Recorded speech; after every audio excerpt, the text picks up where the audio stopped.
Hi guys, welcome to Rated M for Moms podcast. Your host Alex and Devin. Woo-hoo! Today we have a guest, and she's going to tell you about her. I don't want to mess up anybody's name, so I let them say their names. Because again, my name is Devin, and don't nobody ever get it right. So I try not to mess up anyone's names. So please introduce yourself. Yes, my name is Jalen. I have two daughters, Araya and Amaya, and we live in Tennessee. Ooh, is it nice in Tennessee? I want to go to Tennessee. I've been to some parts of Tennessee, but like, is it really, really nice in Tennessee? I don't know. I mean, kinda. I guess if you like, if you like it, then I guess. But I don't have any complaints. Okay, what is the weather like? Is it like hot, or is It's hot and humid. That sounds like Florida. Yeah, it sounds like Florida. So yeah, it's more humid than Florida. It's like our 80 degrees feels like 100. It's terrible. Yeah, you're 80. 80 feels like 100. Yeah, I've heard. Yeah.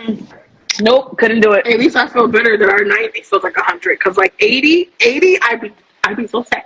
Yeah.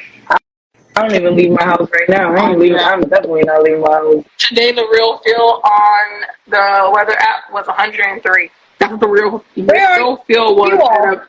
We're in Florida. In Florida, Orlando. Oh, Orlando. Okay. Yeah. I have family all over Florida, but we just got back from Panama City last week, so. Ooh, vacationing. Mm-hmm. Yeah. So, first question we're gonna ask is how. Amaya. Yeah. So tell us a little bit about Amaya's story. God.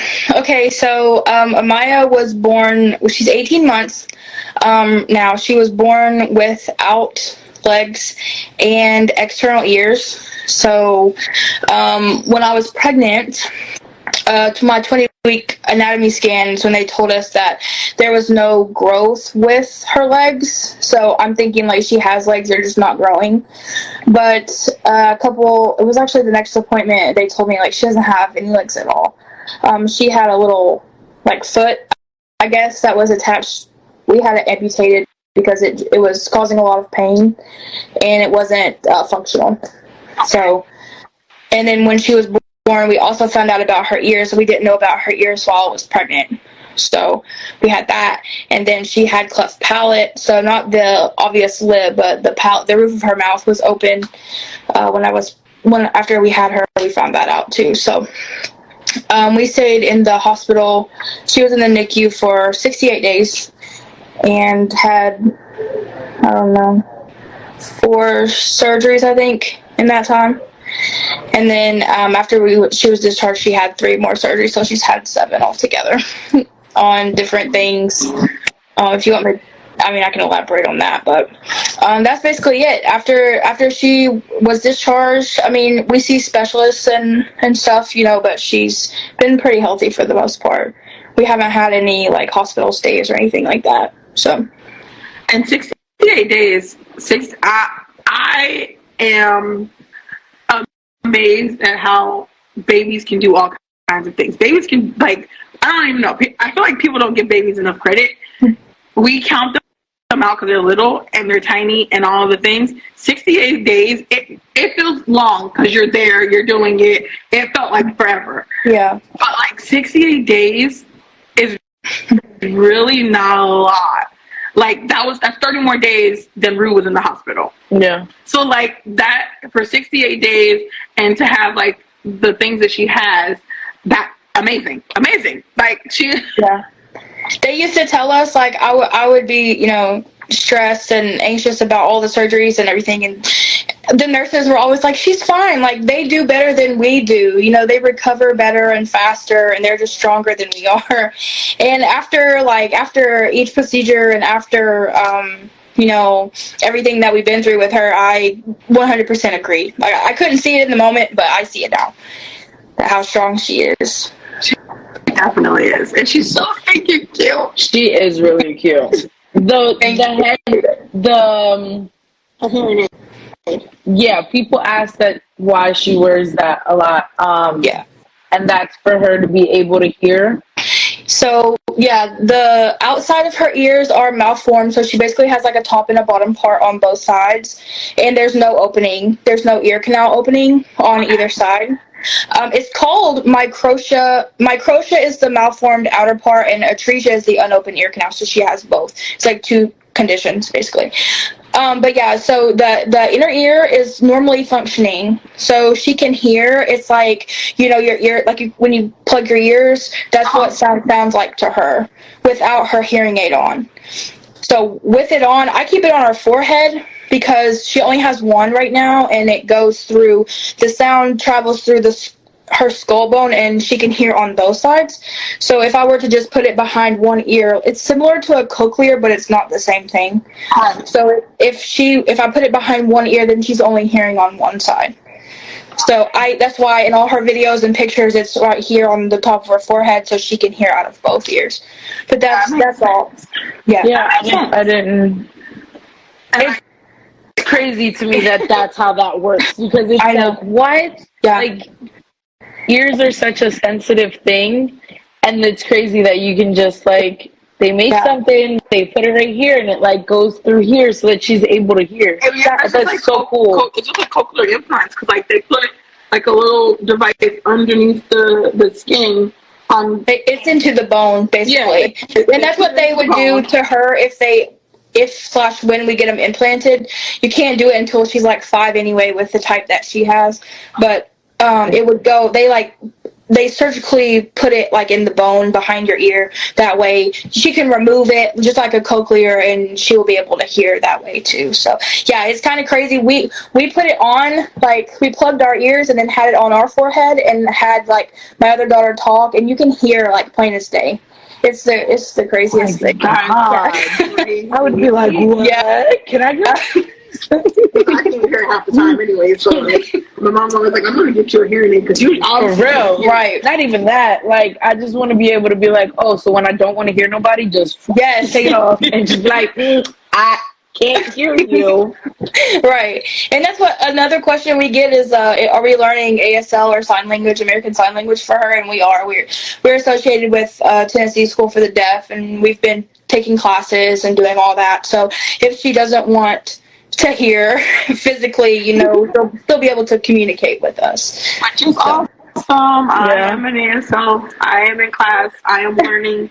I am doing, because it's a language, and it is something that people should learn, because there are more deaf people out there in the world than you know, and they are just used to adapting and being able to read lips. But it is a lot of work to read lips, especially in a group setting. So if you just have just one person in the group setting that you're in, know sign language, it would make their lives so even like easier. The basic thing, or learning how to finger spell, like they can spell something out and you can understand. Yeah, it makes their life a whole lot easier. And I used to work at a place that was close to our school for the deaf. We used to have deaf people in there all the time, and I was like 18, but I felt so bad for them, because they would have to like get their phone out, type it out, and then I asked a question like slowly, you know, so they can understand me. It's difficult for them. So that's why I really want to give her, you know, total communication, so she'll be able to communicate. Yeah. Does she communicate with you guys any other way? Like, she should be able to talk. Like she mimics sounds. She's not saying too many words. Like she says hi and bye, only if I ask her to. But she says mom sometimes, like when I come in the room, oh, mama. But that's about it. And then she mimics sounds, which, I mean, she's 18 months, and everyone, you know, they're all different. But she also didn't get her hearing aid until she was 6 months, so there's a delay there as well. So it's going to take some time. Yeah, but she should be able to talk, like, actual words, but, you know, just in case. I just want to make sure she's able to. She has all forms of communication. Yeah. So I'm going to backtrack. Though.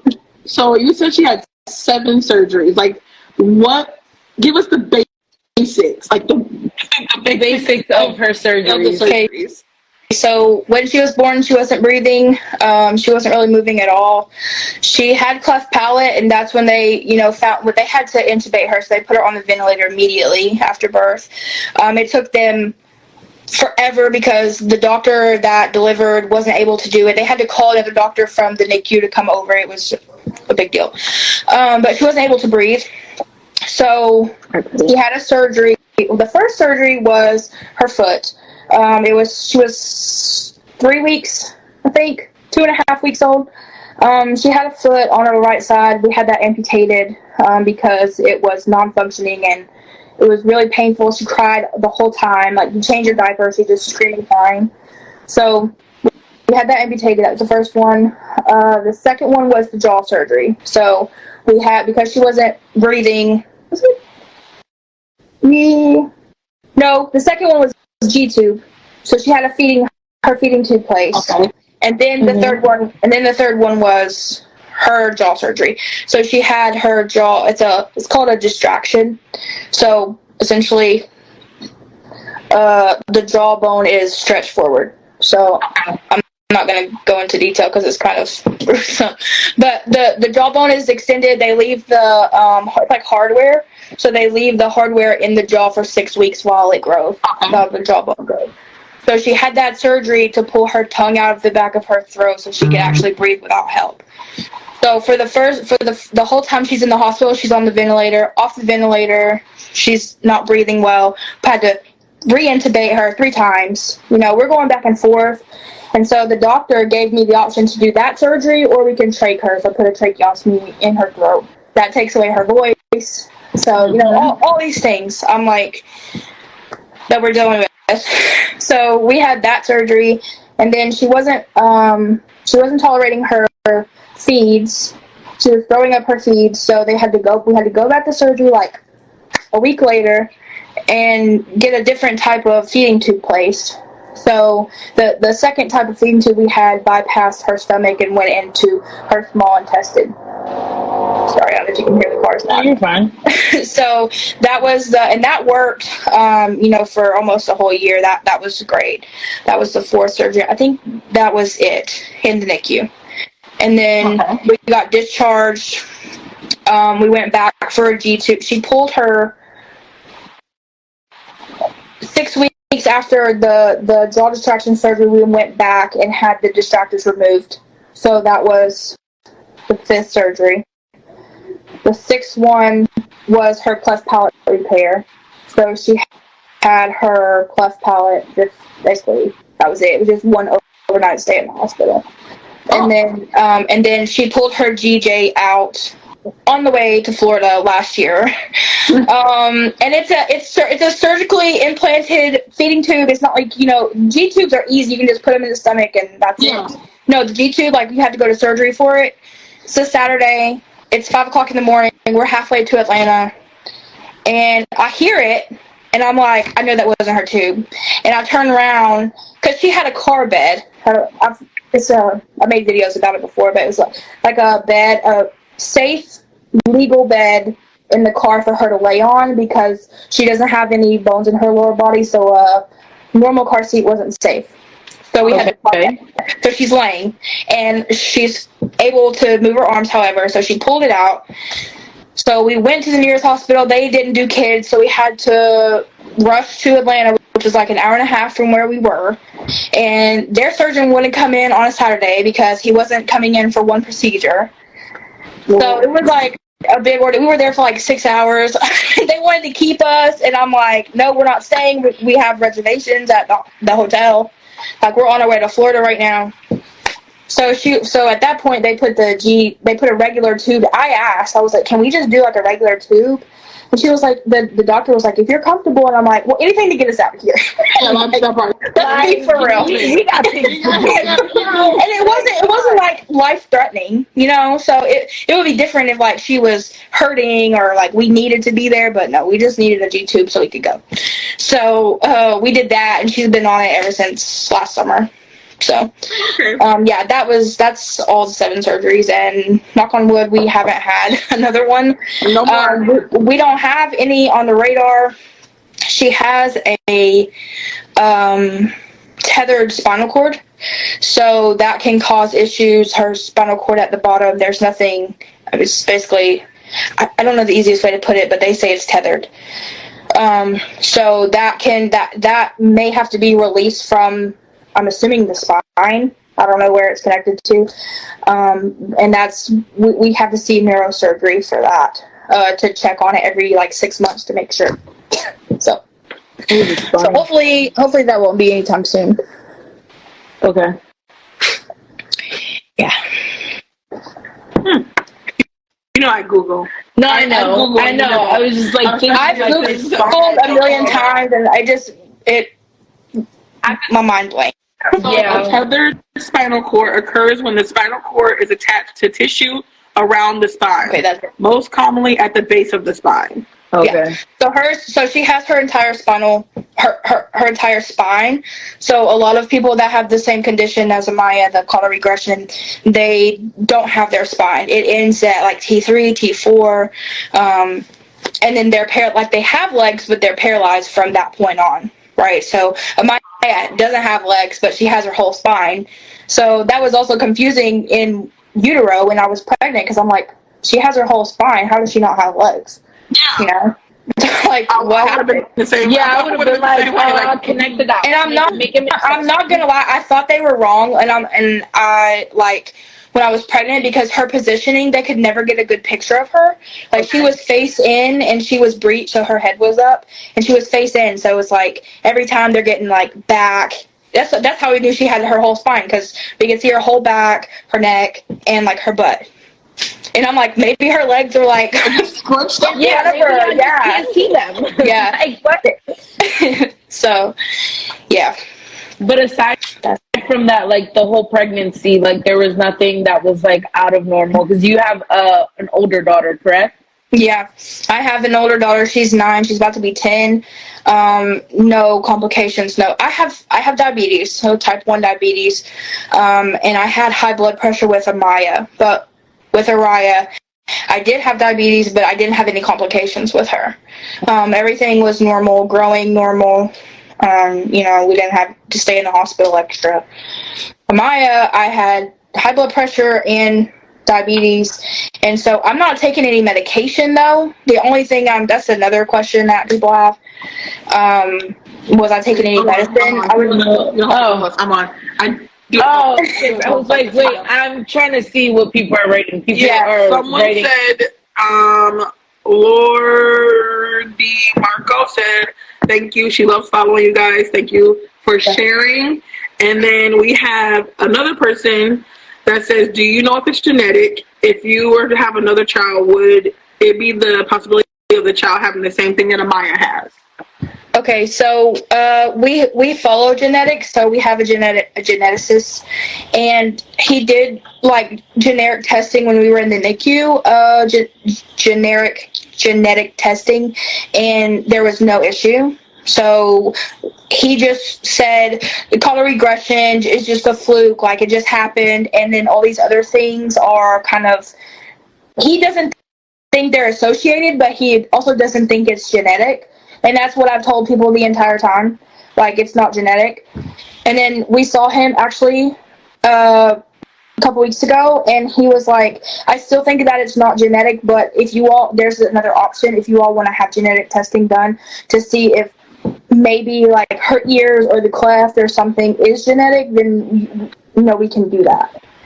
And so we're going for extensive genetic testing in September just to see. But right now, I say no because he told us no. But we're going to, double check in a couple months, so. Just to make sure. Yeah, just to cover all the T's. Yeah, and there was another comment earlier from Tina. That was Tina Cardwell. That was Amaya's primary nurse in the NICU. I saw her comment. Yeah, and she follows us, and we've seen her, a few times after we got discharged, so. That's so I love how the world connects.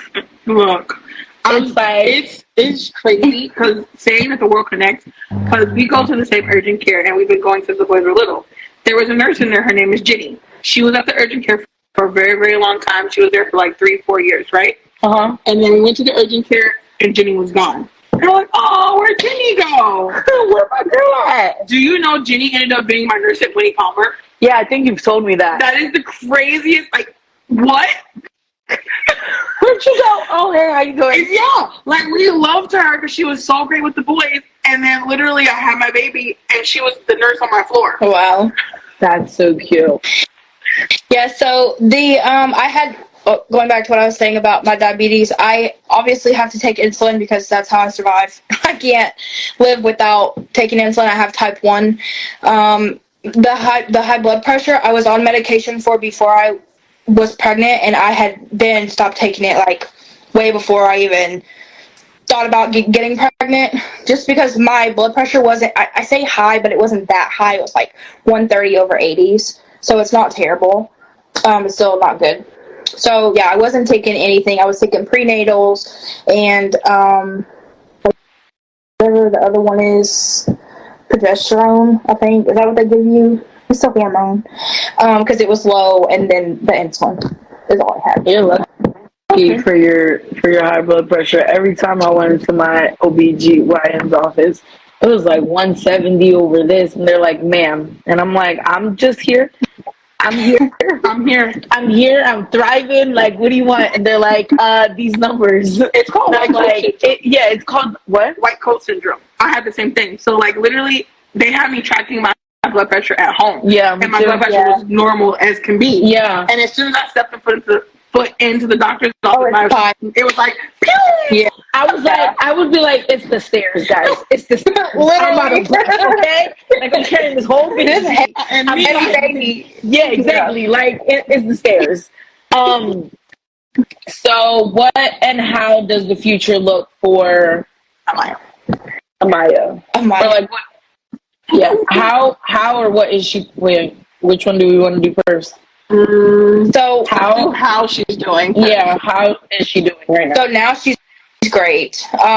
We actually see GI tomorrow for her tube. So he wanted it out by the spring, but her growth is kind of hard to track because she doesn't have legs.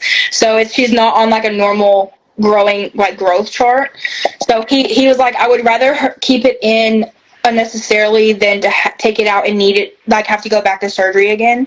So she takes milk in her tube overnight, and that's all it's used for.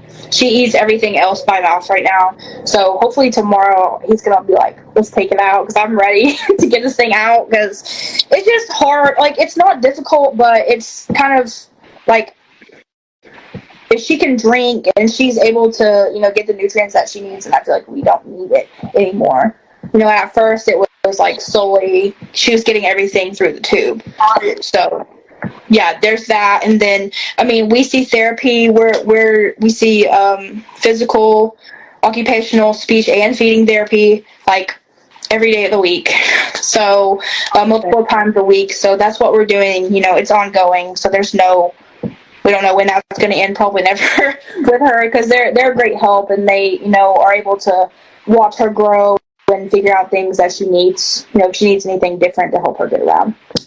So that's basically it. She's doing great. We follow the specialists, the different specialists that she has, and now we were seeing them like every month and then every 3 months, and now they're pushing it out until next year. So that's great. Ooh, that's awesome. Always push them out. Yeah, that means everything is looking great. Yeah, but that's awesome that she eats and drinks and everything like regularly. Like, yeah, you don't need to.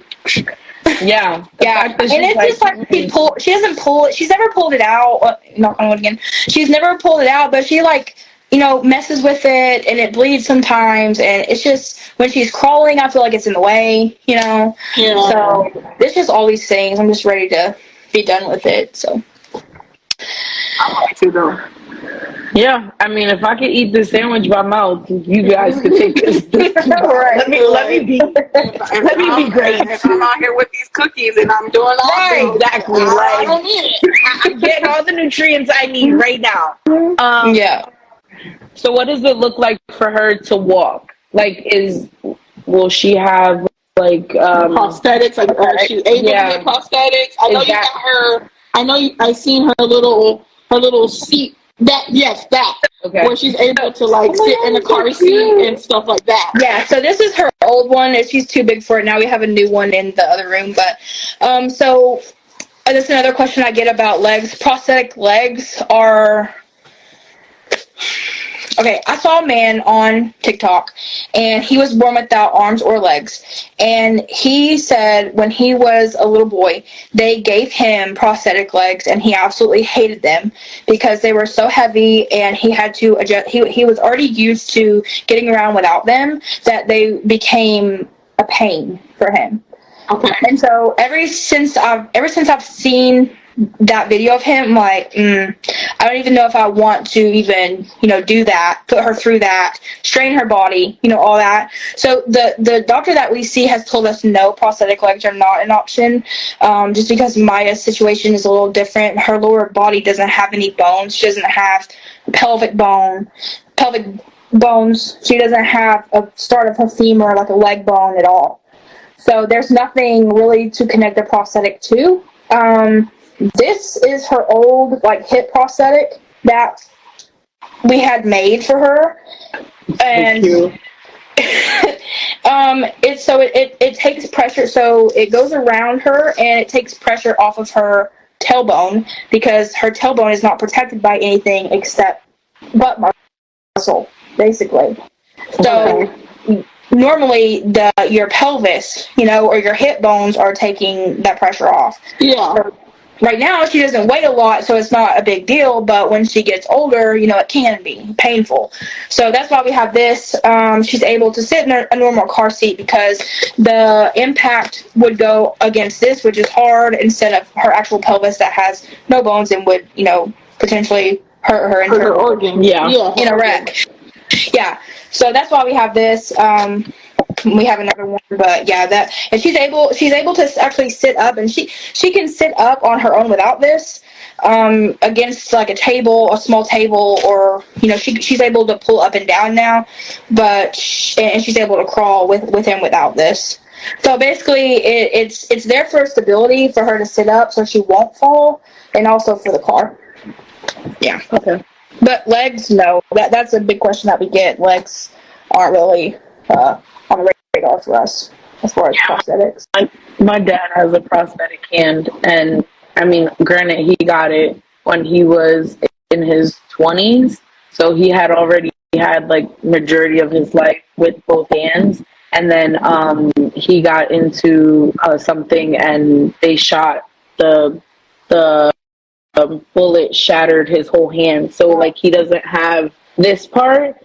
But when he got out of the hospital, they gave him a prosthetic hand. He has it, but he says it causes him so much pain that he just rather do with his nub and his other hand, that he's like, I've already taught myself how to do everything with my nub, that to have to pick up this other hand that's so heavy that it's wasting my time. Yeah. So.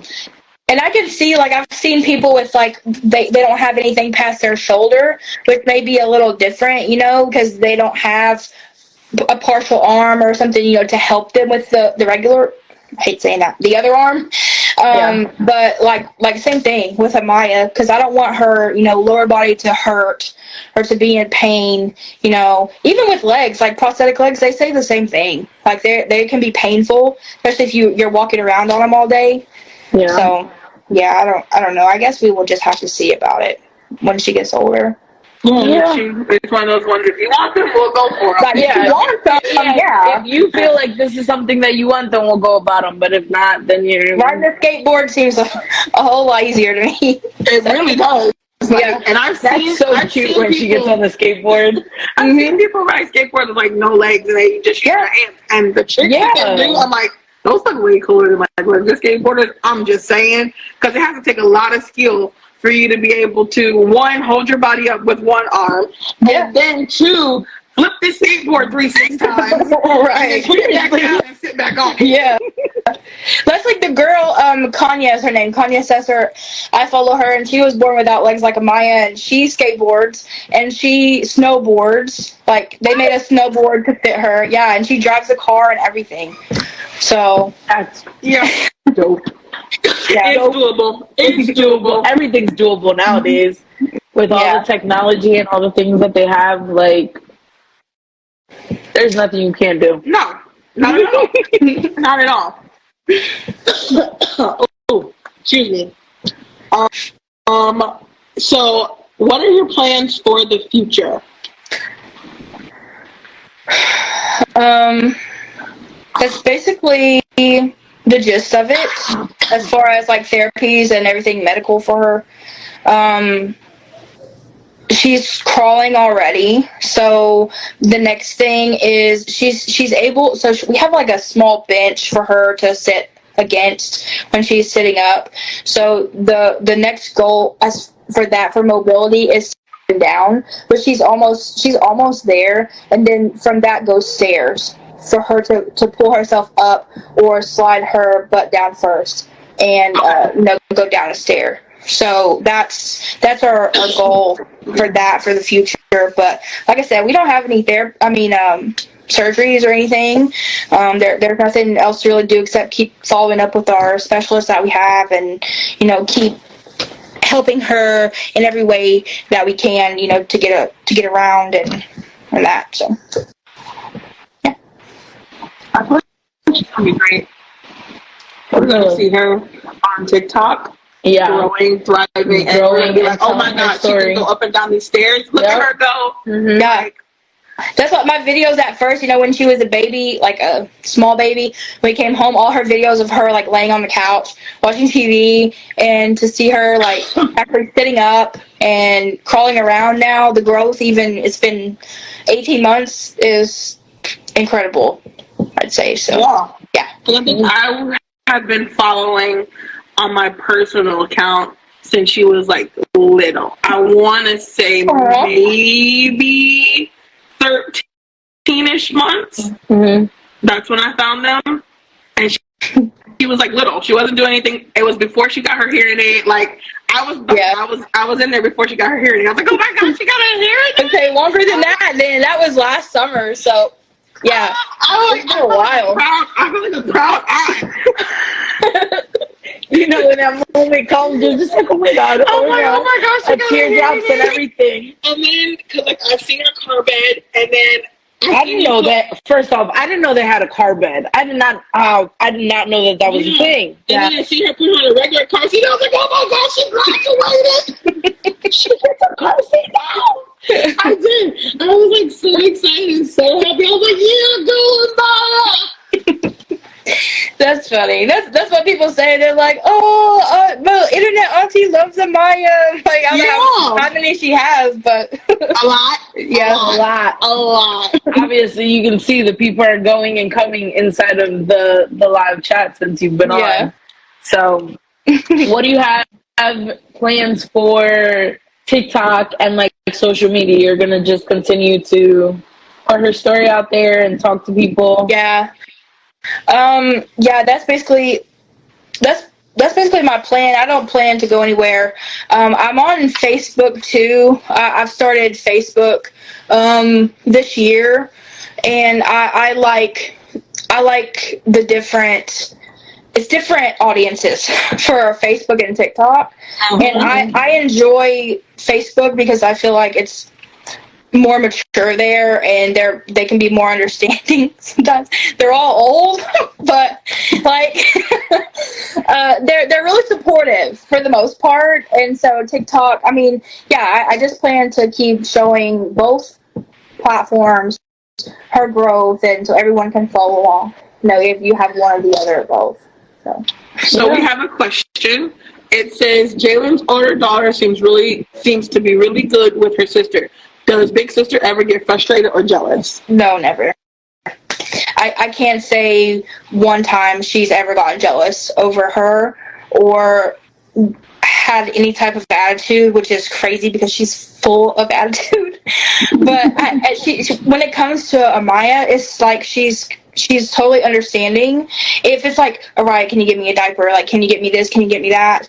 And then I ask her again. She, like, at that point, I would expect an attitude, but I don't get it. And I appreciate her so much for that because she's a great help with Amaya, and they get along. Amaya loves kids anyway. She loves being around children. She laughs like every time she sees one. So I think it's great. Their relationship is great, and they have a good time together. So Awesome. yeah. They're gonna be fun. 10 years apart. Oh yeah, they're gonna 9 years apart. They're gonna be fun. Older sister's gonna be out here driving. Uh-huh, yep. Yeah, I already told her she's going with her. Yeah. Shotgun, For either sure. gonna be shotgun, or she's gonna be like, "Oh, guys, I gotta bring my little sister." Sorry, like she's coming, and it probably won't even be a sorry.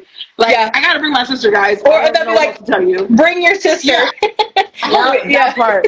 Are you coming? Yeah. Well, can you bring your sister as Yeah, well? your sister coming too? All right, I guess. That's gonna be fun though. Funny. I was the older sister. I was the younger sister who always tagged along. I was an older sister to a brother. I don't have any other girls, so it wasn't really. My little brother never came anywhere with me.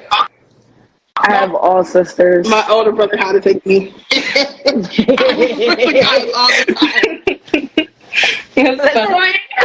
did. I was with the guys all the time. My brother would be like, "I gotta bring my little sister, guys. Sorry," and I'm just in there like, Hey, we got the party. especially because we're 8 years apart. So like, I was literally Oh, yeah. little sister to all of them. No. And they were all Ain't like, nobody got time. exactly. Ain't nobody got time. Ain't nobody got They were all time. like, "Bro, you gotta bring your sister again." Like, Yeah, for real. Sorry, Like, guys. Don't pay no mind to her. Just let her be in the corner. She's excited to just be Right. there. Yeah, I'm excited to just drive with you guys. Look, I am in the car. I'm happy. Okay. That's funny. Yeah, I was the sister. I can get her if y'all want to see her before we leave. Please. Yes. Devin's Okay. auntie over here, TikTok auntie. Look, I'm telling you. Okay, he's bringing her. Okay. Because I love her. I'm like, oh my God.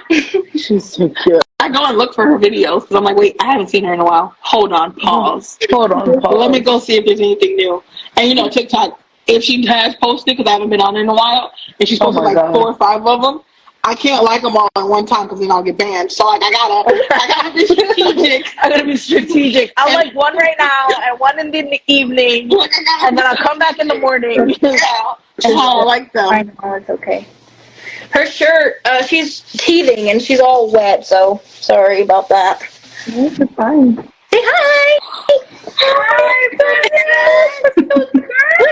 He said, hi! Oh my goodness. Look at her. Oh my God.